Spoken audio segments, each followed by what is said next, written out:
আপনারা যারা জুবাইরপন্থী আছেন অথবা আপনারা যারা হেফাজতের লোকজন আছেন, আপনারা তো ডাবল ভারতপন্থী। কেননা আমাদের দাওয়াত ও তবলিগের মূল মার্কাজ হলো নিজামুদ্দিন, আপনাদের এলিমের মার্কাজ হলো দেওবন্দ। তা আপনারাও তো দেওবন্দের থেকে রুজু হচ্ছেন। এরপর আমরা বলতে ওনাদের যে জোর হয়ে গেল গত মাসে 29 তারিখে টঙ্গীর মাঠে ওনারা জোর করেছে, ওল্ড ওয়ার্কার জোর, যারা তবলিগে আগে 4 মাস সময় লাগিয়েছে তাদের জোর। তো ওইখানে যারা আসছেন ওনাদের শীর্ষ মুরব্বী যিনারা বয়ান করেছেন, তো ওনারা যারা স্পিচ দিয়েছেন ওনারা সবাই দিল্লি থেকে এসেছেন, মৌলভী ইব্রাহিম দেওলা সাহেব, মাওলানা আহমেদ লাট সাহেব। তো এই জন্য এইটা মানুষকে একটা বোঝানোর জন্য একটা ভুল ব্যাখ্যা করা কিছু না। আর আপনার দ্বিতীয় প্রশ্ন যেটা যে সন্ত্রাসী ট্যাগ দিচ্ছে, আপনারা সাংবাদিক ভাইরা আছেন, সাংবাদিক ভাইদের কল্যাণে এবং এখন সবার হাতে হাতে অ্যান্ড্রয়েড ফোন, আপনারা দেখেন আমরা রাস্তায় নামছি কিনা। আমাদের তবলিগের ইতিহাসে আমরা কখনো রাস্তা ব্লক করি নাই, আমরা লাঠি দিয়ে রাস্তা ব্লক করি নাই, গাড়ি ভাঙি নাই, তবলিগের ইতিহাস এটা নাই। কিন্তু এই বিক্ষোভ সমাবেশ করতেছে, সম্মেলন করতেছে, কথায় কথায় রাস্তায় ছাত্রদেরকে নামিয়ে দিচ্ছে, রাস্তায় গাড়ি ভাঙচুর করতেছে। তো এইগুলা তবলিগের সাথে, আমরা তবলিগের সাথীদের সিফতের সাথে এটা কখনোই যায় না। তো যাদের সাথে যায় এটা আপনারা বুঝে নেন তারা এটা করছে। আমার একটি প্রশ্ন, জি, গত মঙ্গলবার এই কথাটা অনেকের কাছে সাফ হওয়া প্রয়োজন। আমাদের সরকারের সাথে মিটিং ছিল 18 তারিখ, সেটা হলো বুধবার 11টায় মিটিং হওয়ার কথা উপদেষ্টা মন্ডলীর সাথে। আর আমরা এই পর্যন্ত 36টা চিঠি দিয়েছি প্রশাসনকে, যা আমরা 20 তারিখে জোর করব এবং সারা বাংলাদেশের সমস্ত সাথীদেরকে আমাদের জানিয়ে দেওয়া হয়েছে।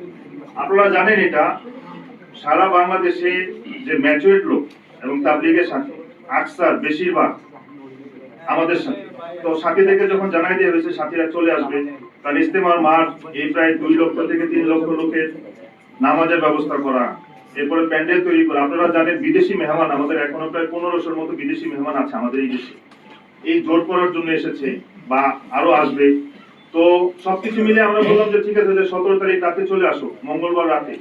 আমাদের ফাইসাল এটা ছিল, আমাদের যে পশ্চিম পাশের মার্কাজ, পশ্চিম পারে নদীর ওই মার্কাজের সামনে যত রাস্তা আছে এবং উত্তর আসো আমরা ওইখানে বসে যাবো সব সাথে, আমরা কোনো মোকাবেলায় যাবো না।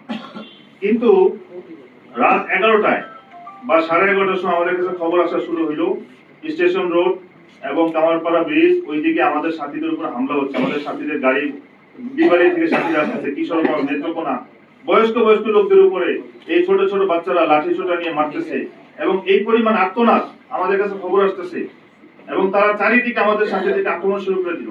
আমাদের তাদের সাথে মোকাবেলা করার বিন্দু মাত্র ইচ্ছা ছিল না এবং আমাদের বিন্দু মাত্র আগ্রহ নাই।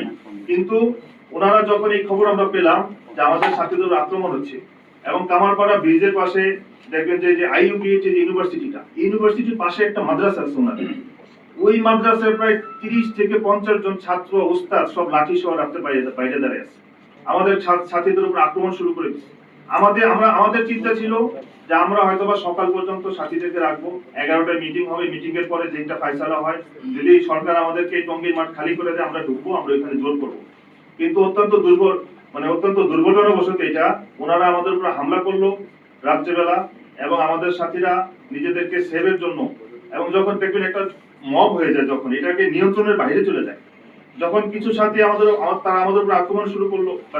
কিন্তু এখানে আমি একটা কথা বলবো, প্রশাসনের কাছে এই খবর ছিল জুবাইরপন্থীরা টঙ্গীর টিন শেডে দেশীয় অস্ত্র সহ এবং আশেপাশের মসজিদ গুলাতে তারা একদম অস্ত্র সহ তারা বসে আছে এবং আপনারা দেখবেন এটার ভিডিও অনলাইনে এসেছে, কি পরিমাণ ভোট দা পাওয়া গেছে, টেকা পাওয়া গিয়েছে, হ্যাঁ, এবং তারা চোকা বাস রেখে দিয়েছে। এইগুলা তো ওনারা ওইখানে ভিতরে রেখে দিয়েছিল। আমাদের সাথীরা যখন গেল ঘটনা ঘটে গেল। কিন্তু এখানে একটা প্রশ্ন হইল, প্রশাসনের কাছে এই খবর ছিল, প্রশাসন এবং স্বরাষ্ট্র উপদেষ্টা সাহেবের কাছে এই খবর ছিল, তাহলে ওনারা কেন, স্বরাষ্ট্র উপদেষ্টা কেন 18 তারিখের মিটিংটা একদিন আগে করলো না? যদি 18 তারিখের মিটিংটা একদিন আগে করতে এত বড় সংঘর্ষটা হয় না। কারণ ওনারা, আপনারা জানেন, প্রশাসনের কাছে র্যাব প্রশাসন হোক, পুলিশ প্রশাসন হোক, সেনাবাহিনী হোক, সবার কাছে আপনারা জিজ্ঞাসা করেন যিনারা নিজামুদ্দিনের অনুসারী, তিনারা উশৃঙ্খল কিনা, তিনাদের আখলাক কেমন, তিনার আচার আখলাক কেমন। আমরা তো 7 বছর ধরে মাইর খাচ্ছি, 2016-র পর থেকে এই পর্যন্ত আমাদের প্রায় 10 জন সাথীকে তারা নিহত করছে।